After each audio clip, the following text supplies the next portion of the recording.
Texans fans, welcome in to Texans Today. I'm your host, Jeremy Chuggs, and we have a great show on tap for you today. Are the Texans out on Mike Evans? They were really interested in him, seems to be in the beginning of the offseason. Now, are they cooling off on the idea of signing the veteran wide receiver from Tampa Bay? We'll break that down in just a moment. And the latest from the NFL Combine, we got a couple of the Chat Sports crew down there feeding me all the information, everything we need to know from the NFL Combine when it comes to your Houston Texans. That on the back half of the show. But before we get started today, this came in a little bit after I finished my video yesterday, so I just wanted to kind of bring this back up. This coming in from Ian Rappaport yesterday. Texans star left tackle Laremy Tunsil recently underwent knee surgery following the season. A source said a cleanup of an issue that arose this season when Tunsil spent some time on the injury report. He'll make a swift recovery. So,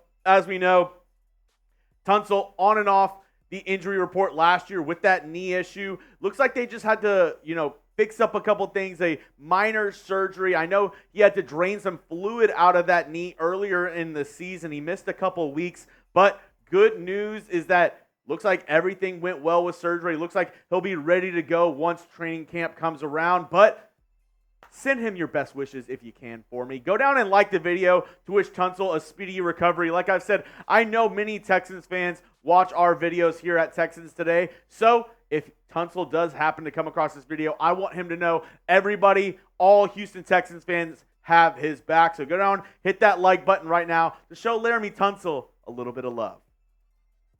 Now, our main story on today's show, the Texans are out on Mike Evans. Bucs media members are reporting from the NFL Combine that Texans are out on Evans. And here's a couple things on what they had to say on why the Texans are out on Mike Evans. Apparently, the Texans like what they have in their receiving core, and this kind of makes some sense to me because what Nick Caserio said the other day at the Combine, already talking about, he wasn't even asked the question. He was already really saying, oh, you know what? We want to extend Nico Collins. We want to make sure Nico Collins gets an extension. So that was something interesting to hear. And I know they love Tank Dell as well, that 1-2 punch. Maybe they don't think they need to add receiver as much as all of us think they need to add. Also, another thing that was said is they don't feel like they need to get into a bidding war for Mike Evans.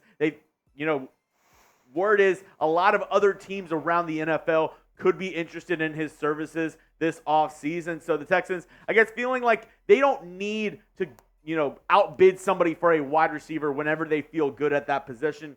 And to go along with that, Evans is reportedly wanting north of $25 million a year. So it's understandable that the Texans feel good about this position. They don't feel like they need to spend a lot. And with this number and what Evans reportedly wants, they're just like, you know what? I don't think it's going to be the right move for us. But what say you? I'm a man of the people. This is a show of the people. It's Chat Sports, not Jeremy Sports. So get down in the comment section right now and let me know. Should the Texans pursue Mike Evans? Do you think, no, wait. Don't do it yet. Wait. Let the Texans sign Mike Evans. If you're on that train, type Y for yes. If you're like, nah, we're done with him, type an N for no.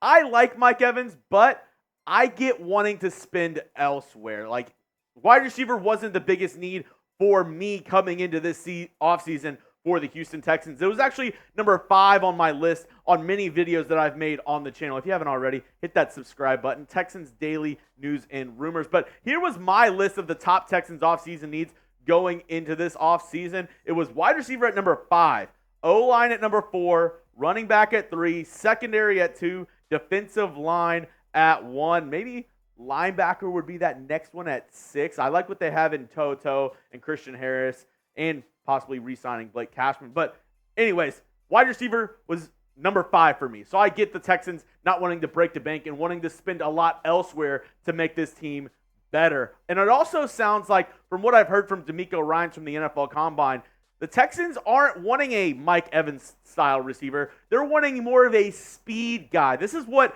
D'Amico Ryans had to say on what he's looking for in a wide receiver this offseason. With the receiver position, we're looking for guys who are separators, who can separate, who can find a way to get open. If you have that one redeeming quality, that you can separate. That's what we're looking for, especially that shows up on third down. How do you win third down?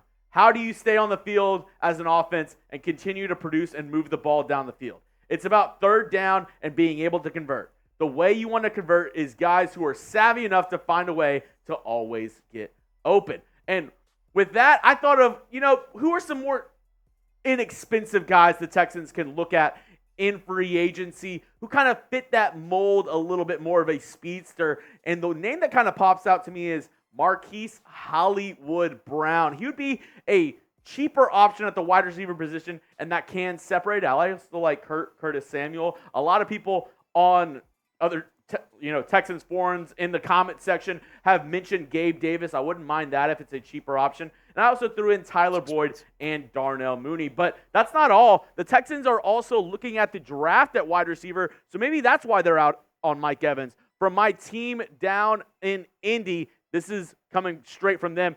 Xavier Worthy already met with the Texans, a very fast receiver. Many are saying that he should run in the 4.3. So if that doesn't say separate, I don't know what does. And the other guy that my team told me that the Texans have met with already is Troy Franklin, wide receiver from Oregon. So another guy, a speedster, a guy who can separate, get down the field.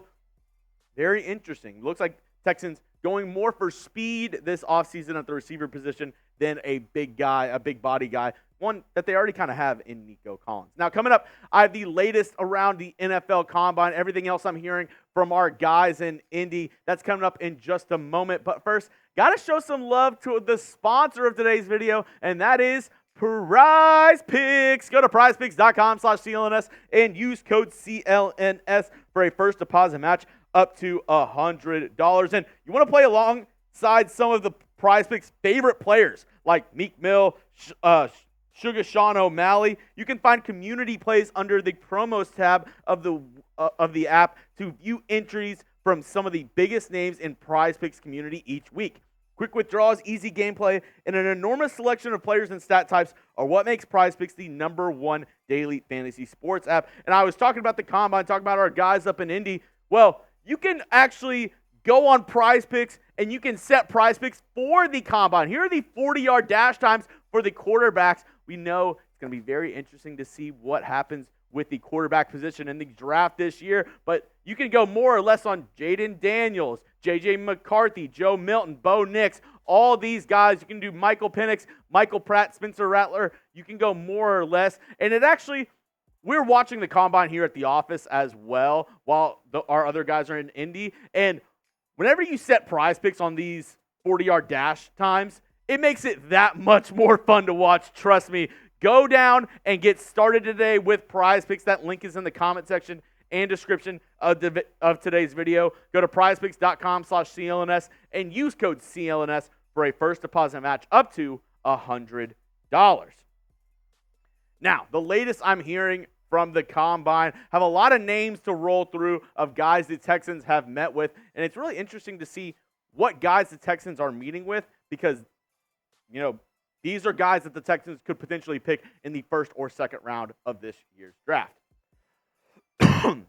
Excuse me. Now, let's start with Quinyon Mitchell, cornerback. Now, the Texans are looking at a lot of cornerbacks in this year's draft.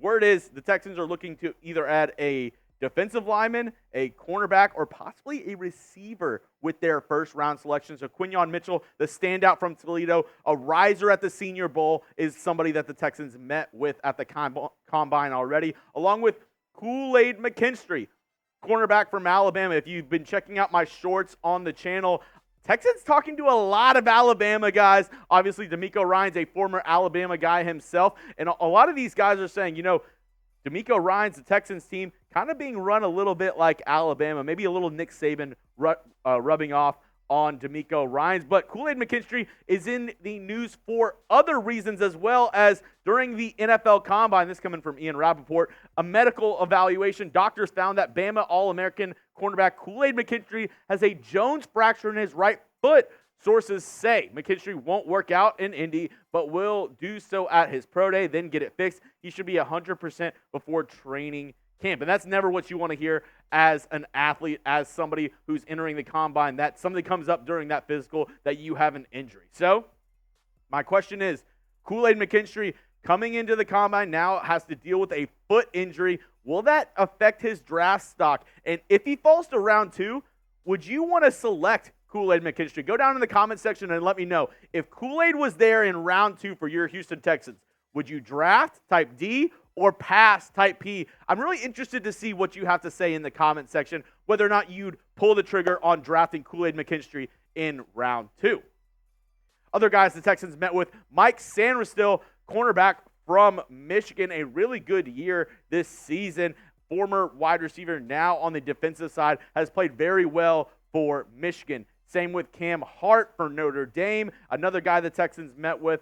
Played really well, a long, lengthy cornerback, more of a physical guy. Interested to see if the Texans select him. He's, in my opinion, more of a day 2, day 3 guy. I could see the Texans taking him in round 3 or 4 or 5.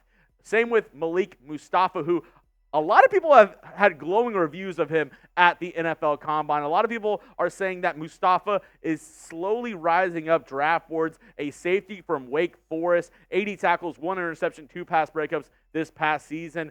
Another guy the Texans could look at in those middle rounds. Ennis Rakestraw, a guy that the Texans would have to select in round 1, has been mocked to the Texans plenty of times before. The cornerback from Mizzou, 35 tackles, 0 interceptions, 4 pass breakups. A really, really athletic corner from Mizzou. Same with Nate Wiggins, another guy who the Texans would have to draft in round 1 if they want his services. The cornerback from Clemson, maybe he's there round 2, but I don't think he falls that much further. Nate Wiggins and Ennis Rakestraw, both considered in the top 5 cornerbacks in this year's draft.